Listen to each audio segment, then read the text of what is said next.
प्यारे बच्चों नमस्कार। जय श्री कृष्णा। स्कूल मैथमेटिक्स के इस वीडियो में आपका स्वागत है। आज हम समरूपता में कल पढ़ रहे थे, उसके जस्ट आगे शुरू करते हैं। कल हमने पढ़ा था कि दो आकृतियां समरूप होती है। मैं सीधा फोकस समरूपता पर ही करूंगा कि दो आकृतियां समरूप होती है यदि उनके संगत कोण बराबर हो। संगत कोण बराबर हो, ये मैंने पहले विशेष कंडीशन बताई थी समरूपता की, और उनके संगत भुजाएं समानुपाती हो। संगत कोण बराबर होने चाहिए, फर्स्ट कंडीशन ये है। और दूसरी कंडीशन ये है संगत भुजाएं समानुपाती हो तो आकृतियां समरूप होती है। आज हम समरूपता से संबंधित एक महत्वपूर्ण प्रमेय का अध्ययन करेंगे जिसका नाम है आधारभूत आनुपातिकता प्रमेय। आधारभूत आनुपातिकता प्रमेय। आधारभूत आनुपातिकता प्रमेय, जिसका दूसरा नाम है थेलस प्रमेय। थेलस प्रमेय। थेलस प्रमेय बच्चों, ये जो प्रमेय बनाई थी वो थेलस ने बनाई थी, इसलिए इसका नाम दूसरा नाम है थेलस प्रमेय या आधारभूत आनुपातिकता प्रमेय। इसमें इसने क्या बताया? इसने ये बताया कि एक त्रिभुज की एक भुजा के समांतर खींची गई रेखा, ये नीचे वाली जो भुजा है इसके समांतर हम एक रेखा खींच दे इसे, और वो रेखा अन्य दोनों भुजाओं को प्रतिच्छेद करे, डी और ई बिंदु पर प्रतिच्छेद करे, तो थेलस ने कहा कि यदि एक त्रिभुज की एक भुजा के समांतर एक रेखा खींची जाए तो वह अन्य भुजाओं को समान अनुपात में विभाजित करती है।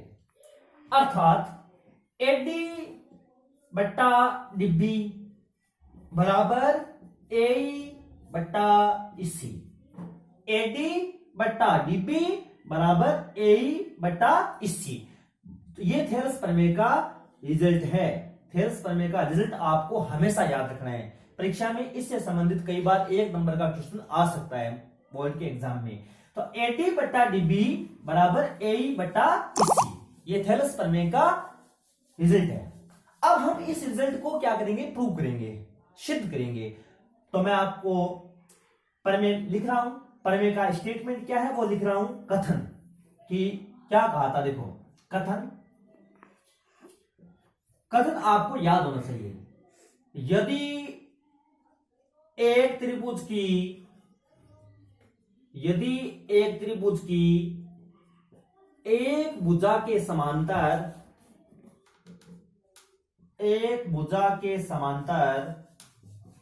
एक रेखा खींची जाए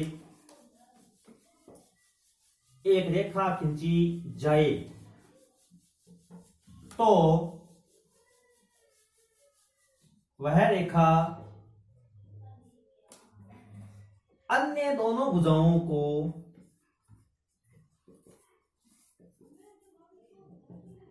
समान अनुपात में विभाजित करती है।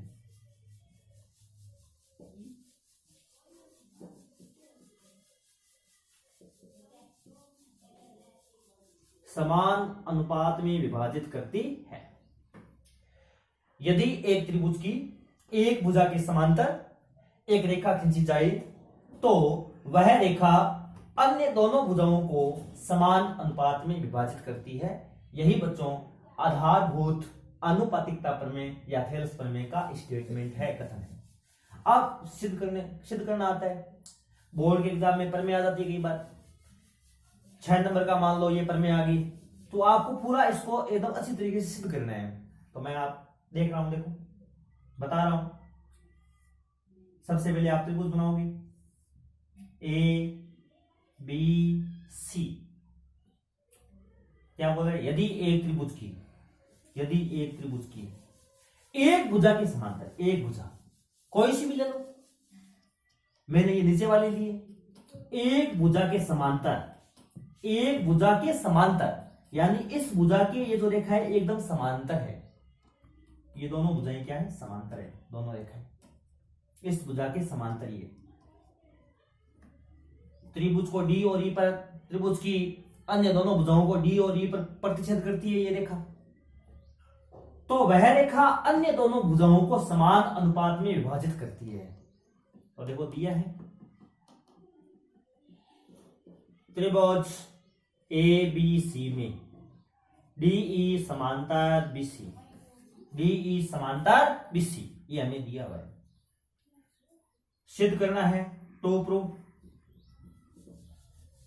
त्रिभुज डीई, ये जो एक तो ए बी सी जो त्रिभुज है इसमें हमें प्रूव करना है, सिद्ध करना है ए डी बट्टा डी बी बराबर ए बट्टा इसी, ए बट्टा इसी, ये हमें प्रूव करना है। अब हमें प्रूव करने के लिए ये एक आपको याद रखनी पड़ेगी रचना, यानी कंस्ट्रक्शन। ये आपको हमेशा लगभग प्रमेय की याद रखनी पड़ती है बच्चों। कुछ ऐसी चीजें हैं जो आपको याद रखनी पड़ेगी। इसकी क्या रचना है? रचना में मैं बता रहा हूं, जैसे मैं इसका डायग्राम बनाऊं वैसे ही आपको डायग्राम बनाना है, ऐसे ही आपको डायग्राम बनाना है। तो देखो कंस्ट्रक्शन, कंस्ट्रक्शन में आपको ए बिंदु से ये जो भुजा है एडी, इस पर लंब डालना है। ये मैंने लंब डाल दिया, एम लिख रहा हूं यहां। इसी प्रकार डी बिंदु से ये जो अपोजिट साइड है विपरीत भुजा, इस पर आपको लंब डालना है। यहां मैंने एन लिख दिया। ई एम लंब डाला है ए बी भुजा पर और डी एन लंब डाला है एसी भुजा पर। ये रचना है। और उसके बाद डी को सी से मिला दो और ई को आप बी से मिला दो, ये होगी रचना इसकी। तो रचना में मैं लिखूंगा डी एन लंबवत ए सी एवं ई एम लंबवत ई एम लंबवत ए बी खींचा एवं डी को सी से तथा ई को बी से मिलाया, ये होगी रचना। और इसके बाद आएगा प्रूफ, यानी उपपत्ति। ये कैसे आएगी देखो। तो बच्चों नोट करने वाले नोट कीजिए कि यदि एक त्रिभुज की एक भुजा के समांतर एक रेखा खींची जाए तो वह रेखा अन्य दोनों भुजाओं को समान अनुपात में विभाजित करती है। सबसे पहले आप त्रिभुज बनाओगे ए बी सी, ध्यान दें।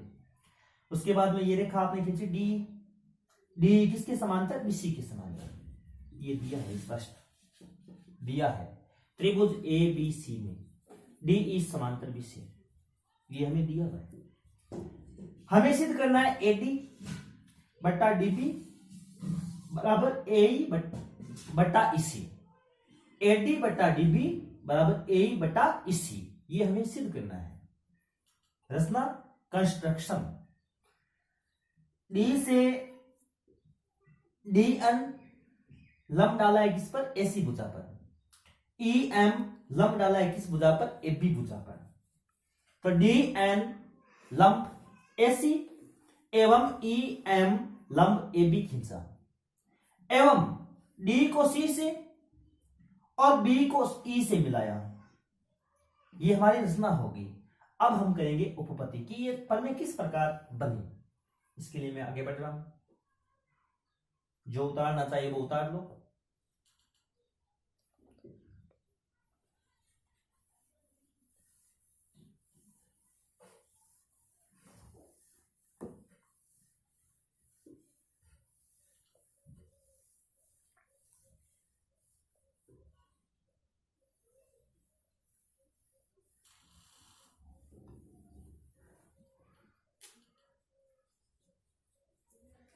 देखिए प्रूफ शुरू कर रहा हूं। प्रूफ सबसे पहले आप लेंगे त्रिभुज A B A D E, ये सबसे पहले त्रिभुज ADE का क्षेत्रफल। क्या निकालना है? क्षेत्रफल। सूत्र आपका पता है, 1/2 गुणा आधार गुणा ऊंचाई। 1/2 गुणा आधार गुणा ऊंचाई, ये त्रिभुज ADE के क्षेत्रफल का सूत्र है। आपको सबसे पहले ADE का क्षेत्रफल ही निकालना है। अब आपको पता है कि जिस त्रिभुज का क्षेत्रफल निकालेंगे 1/2 गुणा आधार गुणा ऊंचाई, इस सूत्र से ऊंचाई जो लंब डालते हैं वो होती है लंब। ये रहा, इस त्रिभुज में लंब कौन सा है? ये भी है और ये भी है, लेकिन पहले हम इस तरफ वाला लेंगे तो ये होगी इसकी ऊंचाई, और आधार कौन सा हो गया? आधार हो गया ये। जिस सिर से लंब डलता है उसकी नीचे वाली भुजा क्या होती है? आधार होती है। तो आधार ये है और ऊंचाई आपको पहले ये लेनी, ध्यान दे स्पष्ट। तो 1/2 गुणा आधार क्या है आपका? AD, और ऊंचाई क्या है आपकी? ऊंचाई आपकी EM। ये बच्चों होगी समीकरण नंबर 1। तो इस प्रकार ये हमने निकाल लिया त्रिभुज ADE का क्षेत्रफल। अब आगे चलेंगे। अब आपको पहले सबसे पहले ध्यान दें, आपको ये निकालना है इसका क्षेत्रफल ADE का। अब आगे चलिए। अब आपको ये इस तरफ देखो, DBE, ये वाला जो त्रिभुज दिखाई दे रहा होगा। अब आप आगे निकालेंगे एरिया ऑफ त्रिभुज DBE। सेम फॉर्मूला सेम है, 1/2 इंटू आधार गुणा ऊंचाई।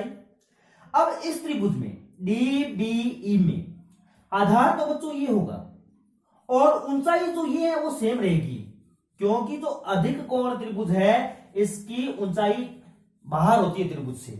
तो 1/2 गुणा आधार क्या है? DB, और ऊंचाई क्या रहेगी बच्चों? ऊंचाई वो सेम रहेगी EM। ये होगी समीकरण नंबर 2। अब समीकरण 1 और 2 से, समीकरण 1 एवं 2 से आपको एरिया, ऊपर कौन किसका त्रिभुज का एरिया है? एरिया ऑफ त्रिभुज ADE बट्टा एरिया ऑफ त्रिभुज DBE बराबर भाग दे रहा हूं, समीकरण 1 में 2 का भाग दे रहा हूं। कुछ ये थ्योरम टाइप है तो आपको ये चीजें याद रखनी पड़ेगी।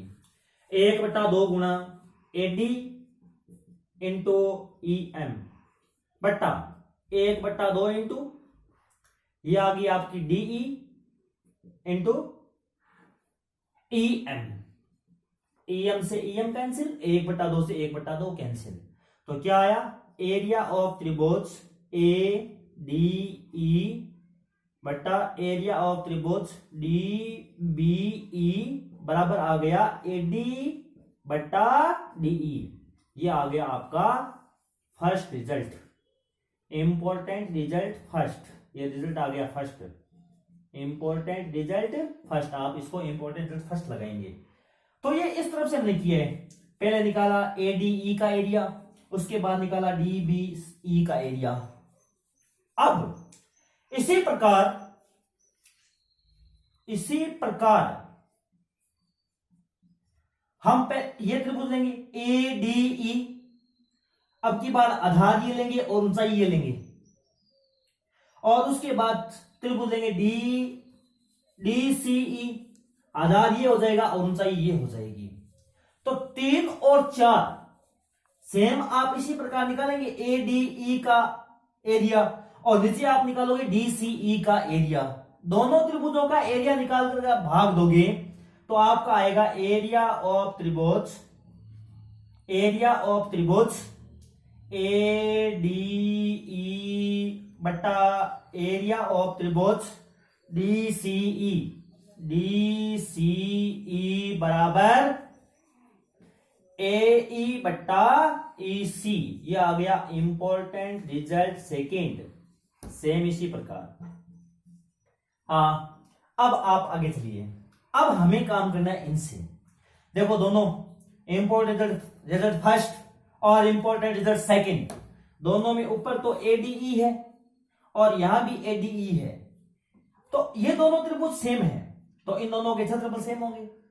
बट्टा में एक में आ रहा है DBE ये वाला, और एक के बट्टा में आ रहा है DCE एक में ये आ रहा है।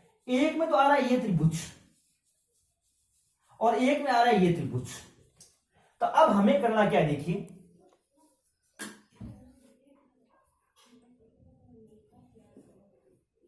अब हमें करना क्या है, जो उतारना चाहिए वो उतार दो।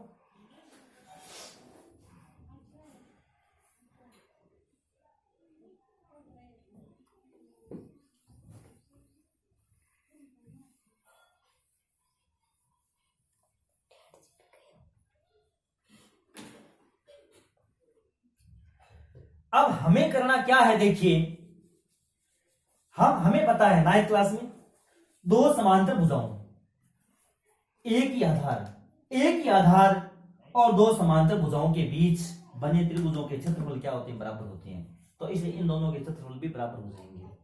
अब हम जानते हैं कि हम जानते हैं कि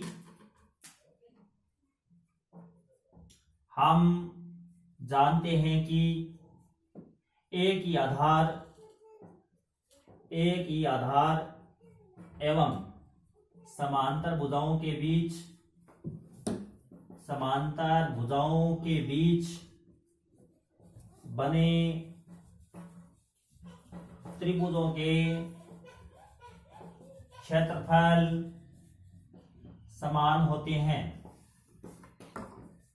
हाँ, तो इसलिए एरिया ऑफ त्रिभुज DBE बराबर एरिया ऑफ त्रिभुज DCE।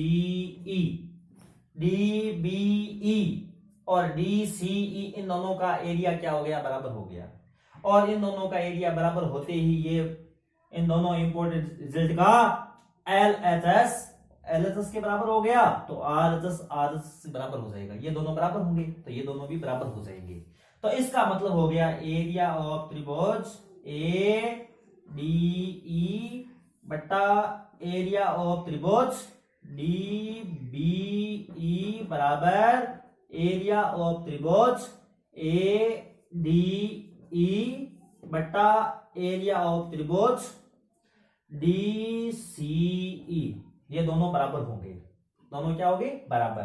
तो इसमें क्या है बच्चों, इसमें क्या है, इसका है आपके पास AD बटा DB बराबर AE बटा EC।